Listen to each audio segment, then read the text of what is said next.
Каких героев Октябрьской революции вы помните? Владимир Ильич Ленин. Лазо, Шорс, Пархоменко, много кого. Но самый главный Владимир Ильич Ленин. Да. Троцкий у нас вдохновитель. Кто там? Дзержинский. Ой, да я даже не помню. Я даже не знал, что она была. Ленин был, вождь пролетариата. Владимир Ильич Ленин, Иосиф Виссарионович, Орджоникидзе. Ничего не помню. Ленин, наверное, первый. Да. Вообще.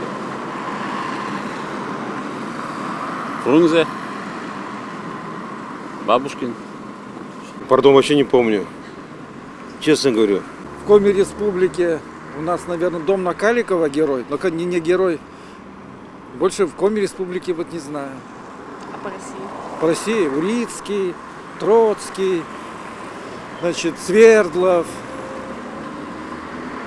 Много их там. Троцкий, Бухарин, Феликс Эдмундович Дзержинский. Ну, в принципе, да, много можно перечислять товарищей. Там есть и Щорс, есть и Буденный, там и Котовский. Павка Корчагин, потом Бауман. Троцких вам этих не нужно перечислять, да? Троцкий, Зиновьев, Бухарин, товарищ Ленин Владимир Ильич, которого уже подзабыли все. Ну и все. Потом еще Ковпак, Чапай. Наверное, команда Авроры. И остальные, наверное, большевики, которые были сподвижниками Ленина. Не более того.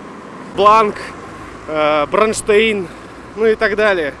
Там много их. Дзержинский.